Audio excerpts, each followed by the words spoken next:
दोस्तों, रूस के लूना 25 के बारे में तो आपको पता चल ही गया होगा कि ये चांद पर लैंडिंग करने की कोशिश में ध्वस्त हो गया और चांद पर जाकर टकरा गया। दोस्तों, इसने पृथ्वी से लेकर चांद तक की दूरी को बड़ी आसानी से पार कर लिया, लेकिन जब बारी उतरने की आई तो ये क्रैश कर गया। ऐसा ही हमारे चंद्रयान 2 के साथ भी हुआ था और अब हमारा चंद्रयान 3 भी उसी जगह, उसी पोजीशन पर पहुंच चुका है जहां पर उसे लैंडिंग की शुरुआत करनी है। अब आप समझ गए होंगे कि चांद तक पहुंचना इतना ज्यादा मुश्किल नहीं है, बल्कि वहां पर लैंडिंग करना बहुत ज्यादा मुश्किल है। लेकिन इससे भी ज्यादा मुश्किल काम क्या है? धरती पर लैंडिंग करना। यानी कि आप धरती से अंतरिक्ष में जा सकते हैं, धरती से आप चांद पर जाकर सुरक्षित लैंडिंग भी कर सकते हैं, लेकिन वहां से वापस आकर एक बार फिर से लैंडिंग करना आपके लिए कितना मुश्किल है, आज की वीडियो में हम आपको यही बताने वाले हैं। कैसे आते हैं अंतरिक्ष से वापस पृथ्वी पर। दोस्तों, हम इंसानों के लिए सबसे रोचक चीज इस समय अंतरिक्ष है, क्योंकि वहां की जो जानकारी हमें पता चली है वो हमारे लिए सबसे नई है और हम उसके बारे में और ज्यादा जानकारी हासिल करना चाहते हैं, क्योंकि स्पेस यानी कि अंतरिक्ष इतना विस्तृत है कि इसमें कभी भी जानकारी को घाटा नहीं होने वाला। इसलिए हम इसके बारे में अधिक से अधिक जानकारी इकट्ठा करना चाहते हैं। अब ऐसे में दुनिया भर के कई देश अंतरिक्ष में अपने मिशन भेज रहे हैं। हालांकि कुछ देशों ने तो इंसानों को भी अंतरिक्ष में भेज दिया था और फिर उन्हें वापस धरती पर भी लेकर आए। अब दोस्तों, अंतरिक्ष में जाकर किसी भी अंतरिक्ष यात्री का कोई प्रयोग करना उनके लिए कोई बड़ी बात नहीं होती, क्योंकि किसी प्रयोग करने के लिए अंतरिक्ष में एक नियंत्रित वातावरण विकसित किया जाता है। अंतरिक्ष यात्री के लिए सबसे बड़ी चुनौती होती है लैंडिंग। जब अंतरिक्ष यात्री धरती से बाहर किसी जगह पर उतरता है या फिर वापस धरती पर आने के लिए धरती पर उतरता है। अब आपके दिमाग में सवाल जरूर आ रहा होगा कि अंतरिक्ष यात्री वापस पृथ्वी पर आते कैसे हैं। तो चलिए आज हम आपको बताते हैं कि कैसे अंतरिक्ष यात्रियों को धरती पर वापस लाया जाता है, क्योंकि जब वो धरती से दूसरी जगह पर जाते हैं तो उनके पास बहुत सारे साधन होते हैं, बहुत सारे लोग उनको सपोर्ट करने के लिए होते हैं, लेकिन जब वो वहां से वापस आते हैं तो सब कुछ उन्हें करना होता है और उन्हीं सीमित साधनों के जरिए उन्हें वापस पृथ्वी पर आना होता है जो उनके पास अवेलेबल हैं। वो किसी भी चीज को वहां पर बना नहीं सकते, किसी भी चीज को वहां पर मंगा नहीं सकते। उन्हें चीजों के सहारे वापस धरती पर उतरना होता है और एक नियमित समय के अंदर ही उतरना होता है, क्योंकि वो वहां पर 1 या 2 महीने डिले नहीं कर सकते। वो वहां पर हफ्ता 10 दिन भी डिले नहीं कर सकते, क्योंकि उनके पास हर चीज पर्याप्त होती है। यानी कि हवा, पानी, ऑक्सीजन या खाना, सब कुछ उनके पास लिमिटेड होता है। इसलिए उन्हें वापस आना होता है उन्हीं साधनों के साथ और उसी समय पर जो समय निर्धारित किया गया है। दोस्तों, अगर आपको लग रहा है कि अंतरिक्ष पर जाना आसान है तो बिल्कुल भी ऐसा नहीं है, और सबसे ज्यादा खतरनाक तो अंतरिक्ष से वापस पृथ्वी पर आना है। आपको लग रहा है जैसे अंतरिक्ष पर गए वैसे ही वापस आ जाएंगे, इसमें क्या बड़ी बात है? तो आपको बता दें कि अंतरिक्ष से वापस पृथ्वी तक आने का सफर बहुत ही ज्यादा खतरनाक होता है, और तो और इसमें आपकी जान तक जा सकती है। और भारत की कल्पना चावला की जान भी वापस धरती पर आते समय ही हुई थी, और लैंडिंग के समय ही अभी लूना 25 क्रैश कर गया, और लैंडिंग के समय ही इजराइल का यान भी चांद पर क्रैश कर गया, और लैंडिंग के समय ही हमारा चंद्रयान 2 भी क्रैश कर गया। ऐसे ही बहुत सारे यान हैं जो लैंडिंग के वक्त ही क्रैश करते हैं। आपने कल्पना चावला के बारे में तो जरूर ही सुना होगा, जो अपने कुछ अंतरिक्ष साथियों के साथ स्पेस मिशन पर गई थी, लेकिन वापस आते समय उनकी और उनके साथियों की मौत हो गई थी। हालांकि उनकी मौत की सच्चाई आज तक नासा पूरी दुनिया से छिपा रहा है। अब अंतरिक्ष में आपको किन किन चीजों से मौत का खतरा हो सकता है, यह आपके लिए जानना बेहद जरूरी है। अगर आप भी कभी अंतरिक्ष में जाने की योजना बनाएं तो इन बातों का ध्यान सबसे ज्यादा रखिएगा। सबसे पहले आपको यह पता होना चाहिए कि रॉकेट सिर्फ पृथ्वी से आपको स्पेस तक ले जाते हैं, लेकिन आप रॉकेट से वापस नीचे नहीं आ पाएंगे। नीचे आपको अंतरिक्ष यान यानी स्पेसक्राफ्ट में ही आना पड़ेगा। रॉकेट और स्पेसक्राफ्ट दोनों अलग अलग होते हैं।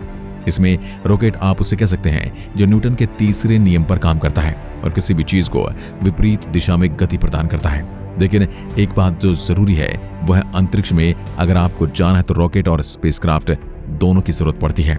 लेकिन जब पृथ्वी पर वापस आते हैं तो आप स्पेसक्राफ्ट से ही वापस आते हैं, क्योंकि रॉकेट उस वक्त आपके साथ नहीं होता। पृथ्वी से जब अंतरिक्ष यात्री स्पेस के लिए जाते हैं तो जिस स्पेसक्राफ्ट में वो बैठे होते हैं उसे रॉकेट के इंजन से जोड़ दिया जाता है। रॉकेट के अलग अलग पुर्जे होते हैं जो तय किए गए समय के बाद उससे अलग होते जाते हैं। ऐसा तब तक होता रहता है जब तक स्पेसक्राफ्ट अंतरिक्ष में न पहुंच जाए। इसके बाद रॉकेट स्पेसक्राफ्ट से अलग हो जाता है और वापस पृथ्वी पर आ जाता है। इसके बाद शुरू होता है स्पेसक्राफ्ट का काम। इसका जो आगे का हिस्सा होता है इसमें कंट्रोलिंग सिस्टम होता है और यहाँ से अंतरिक्ष यात्री उसे कंट्रोल करते हैं और यही वो जगह है जहाँ पर अंतरिक्ष यात्री बैठे होते हैं। आपको बता दें कि स्पेसक्राफ्ट को अंतरिक्ष यात्री वैसे उड़ाते हैं जैसे एक पायलट प्लेन उड़ाता है। अंतरिक्ष में मौजूद इंटरनेशनल स्पेस सेंटर अंतरिक्ष यात्रियों के लिए एक होटल की तरह होता है, जहां उनकी सुविधा के लिए हर चीज मौजूद रहती है। यहां रहकर ही महीनों तक अंतरिक्ष यात्री रिसर्च करते हैं। इसी इंटरनेशनल स्पेस स्टेशन में कई मॉड्यूल, इक्विपमेंट्स और कई तरह की फैसिलिटी मौजूद होती हैं। अंतरिक्ष में जाने वाले ज्यादातर अंतरिक्ष यात्री अपने रिसर्च और एक्सपेरिमेंट को ISS से ही परफॉर्म करते हैं। कई दिनों तक स्पेस स्टेशन में अपनी रिसर्च पूरी करने के बाद इनकी यात्रा वापसी की शुरू होती है, यानी अंतरिक्ष से वापस धरती की ओर इनका प्रस्थान होता है।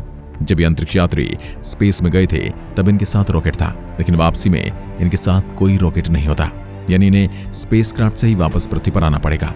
ये स्पेसक्राफ्ट 17,500 मील प्रति घंटा की रफ्तार से पृथ्वी की तरफ आता है और ये पृथ्वी के चारों ओर चक्कर लगाता हुआ इसके वायुमंडल में प्रवेश करता है।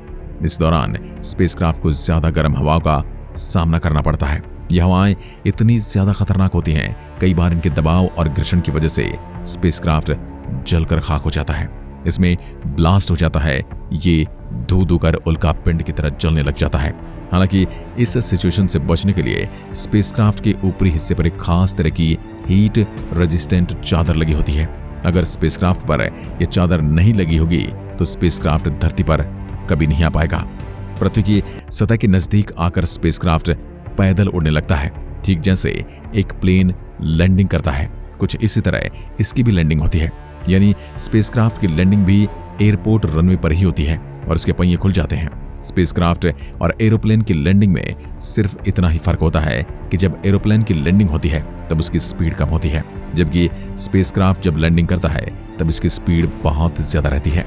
इसलिए उसमें उसके पीछे की साइड वाला एक पैराशूट खुल जाता है और इस तरह हमारे अंतरिक्ष यात्री सही सलामत धरती पर वापस आ जाते हैं। अब ऐसा भी नहीं कि अंतरिक्ष से आने वाले सभी मिशंस की लैंडिंग एयरपोर्ट पर ही करवाई जाती है, बल्कि मरकरी, जेमिनी, अपोलो, सुयोज जैसे कई स्पेसक्राफ्ट की लैंडिंग समुद्र में करवाई गई थी। हालांकि सभी मिशंस में ये प्रोसेस इस्तेमाल नहीं किया जाता है, क्योंकि ऐसे सिचुएशन में स्पेसक्राफ्ट का समुद्र में डूबने का खतरा ज्यादा रहता है और ये अंतरिक्ष यात्रियों के लिए बिल्कुल भी ठीक नहीं है।